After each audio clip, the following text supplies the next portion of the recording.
நச்சுத்தன்மையை நீக்கி நம் நோய் எதிர்ப்பு சக்தியை அதிகரிக்கின்றது. அந்த வகையில் மூலிகைகளை எவ்வாறு பயன்படுத்த வேண்டும் என்பதை பற்றி நமக்கு விளக்க வருகிறார் டாக்டர் கௌதமன் அவர்கள். நம் விடியலை வாணி நிகழ்ச்சியின் அடுத்த பகுதியாக வரவிருப்பது பல்லாண்டு வாழ்ந்திட. அன்பான கலைஞர் தொலைக்காட்சி நேயர்களுக்கு என்னுடைய இனிமையான காலை வணக்கங்கள். இன்றைக்கி நம்ம பார்க்கக்கூடிய தாவரத்துடைய பெயர் அலகை அப்படின்னு சொல்லக்கூடிய ஒரு புதர் செடி வகை தாவரம். இந்த அலகையை பொறுத்தவரையிலும் பார்த்திங்கன்னா பார்ப்பதற்கு சோற்றுக்கற்றாழை போலவே தோற்றமளிக்கக்கூடிய ஒரு தாவரம். இதோடைய தோல் பார்த்திங்கன்னா பார்ப்பதற்கு மிகவும் வறண்டு போன ஒரு தோற்றத்தில் இருக்கும். தொட்டு பார்த்தாலும் மிக அதிகமான தடிமனை கொண்ட ஒரு தோலாக இருப்பதை நம்ம பார்க்கலாம். இதற்கு உள்ளே மஞ்சள் கலந்த பச்சை நிறமான ஒரு சோற்று பகுதி இருப்பதை நம்ம பார்க்கலாம். அதை தான் மருந்துக்கு அதிகமாக நம்ம உபயோகப்படுத்துகின்ற வழக்கம் உண்டு. இந்த அலகையை பொறுத்தவரையிலும் பார்த்திங்கன்னா தோல் சம்பந்தப்பட்ட எல்லா விதமான நோய்களுக்கும் சிறப்பான தீர்வளிக்கக்கூடிய ஒரு மூலிகைன்னு சொல்லலாம்.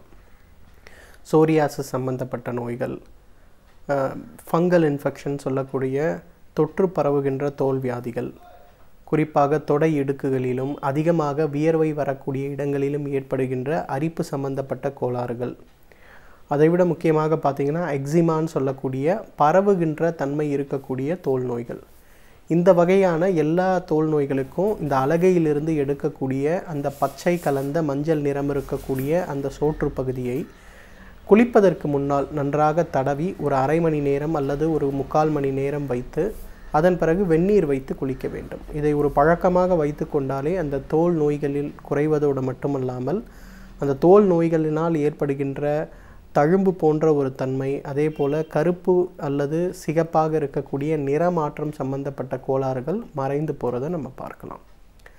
அலகையை பொறுத்தவரையிலும் நீரிழிவு நோயாளிகளுக்கு பொதுவாக பாதங்களில் ஏற்படுகின்ற காயங்கள் மற்றும் அந்த பாதங்களில் ஏற்படுகின்ற வறட்டு தன்மையை நீக்குவதற்கு ஒரு மிகச்சிறந்த மருந்துன்னு சொல்லலாம்.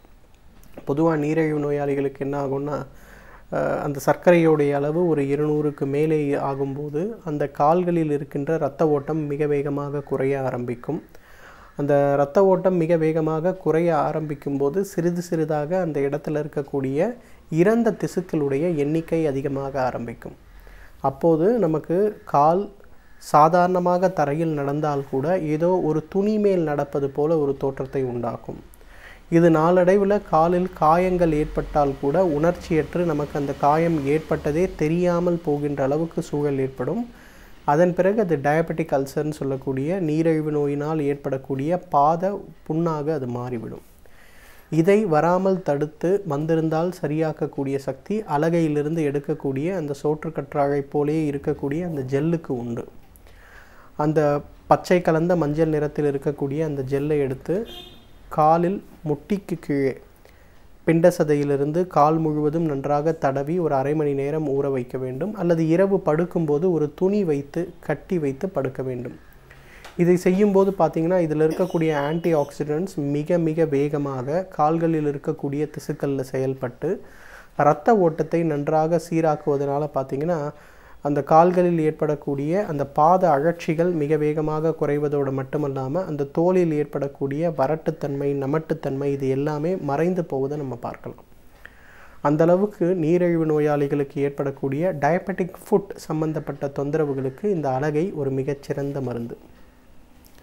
இன்றைக்கு ஆணாக இருக்கட்டும் பெண்ணாக இருக்கட்டும் 2 பேருக்கும் ஏற்படுகின்ற மிக முக்கியமான ஒரு தொந்தரவு முகங்களில் ஒரு கருமையான தோற்றம் ஏற்படுவது, சூரிய ஒளி படுகின்ற இடங்களிலெல்லாம் நிறமாற்றம் ஏற்படுவது அப்படிங்கிற ஒரு தொந்தரவு நம்ம எல்லாருக்குமே இருக்கின்ற ஒரு பிரச்சனை. அந்த மாதிரி இருப்பவர்கள் அல்லது அதிகமாக வெயிலில் பிரயாணம் செய்ய வேண்டியவர்கள், அதிகமாக இருசக்கர வாகனம் ஓட்டுபவர்கள் எல்லாம் இந்த அலகையிலிருந்து எடுக்கக்கூடிய அந்த சாறை முகம், கை, கழுத்து, உடலில் வெயில் படுகின்ற இடங்களிலெல்லாம் தடவி ஒரு அரை மணி நேரம் அல்லது 1 மணி நேரம் ஊற வைத்து வெந்நீரில் குளிக்க வேண்டும். இதை ஒரு பயிற்சியாக தினசரி செய்யும்போது பார்த்திங்கன்னா எவ்வளவு நாள்பட்ட நிறமாற்றமாக இருந்தாலும் அவை அனைத்தும் மறைந்து போகிறத அப்படின்னு நம்ம பார்க்கலாம். அதே போல் 40 வயதுக்கு மேலே பெண்களுக்கு மெனோபாஸ் ஏற்படும் போது பார்த்திங்கன்னா பொதுவாக அவங்க முகத்தோட 2 பகுதிகளிலும் மூக்கோட 2 பகுதிகளிலும் ஒரு வகையான நிறமாற்றம் ஏற்படுவதை பார்க்கலாம். இதற்கு மெலஸ்மா அப்படிங்கிறது பெயர்.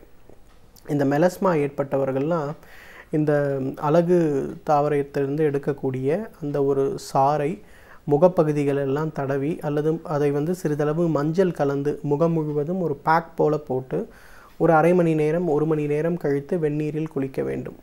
இதை தொடர்ந்து செய்யும்போது பார்த்திங்கன்னா எவ்வளவு நாள்பட்ட மங்குன்னு சொல்லக்கூடிய அந்த ஒரு நிறமாற்றமாக இருந்தாலும், மெலஸ்மான்னு சொல்லக்கூடிய அந்த ஒரு நிறமாற்றமாக இருந்தாலும் மிக மிக வேகமாக மறைந்து போகிறத பார்க்கலாம்.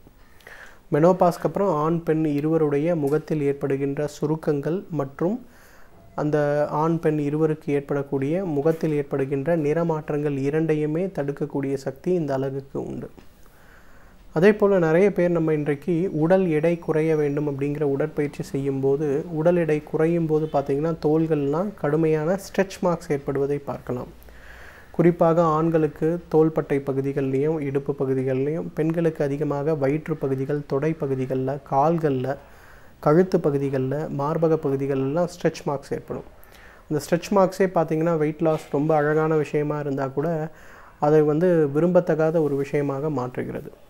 இதை தடுக்கக்கூடிய சக்தி அழகுக்கு உண்டு. உடல் எடை குறைய வேண்டும் அப்படிங்கிற உடற்பயிற்சி நம்ம ஆரம்பிக்கும் போதே உடற்பயிற்சிக்கு பின்பு இந்த அழகிலிருந்து எடுக்கக்கூடிய அந்த சோறு போல் இருக்கக்கூடிய பகுதியை உடல் முழுவதும், பொதுவாக அதிகமாக கொழுப்பு இருக்கக்கூடிய பகுதிகள், வயிறு பகுதி, பிட்டப்பகுதி, தொடை பகுதி, இடுப்பு பகுதி, இந்த இடங்கள்லாம் நன்றாக தடவி ஒரு அரை மணி நேரம் அல்லது 1 மணி நேரம் ஊற வைக்க வேண்டும். அதன் பிறகு வெந்நீரில் குளிக்க வேண்டும்.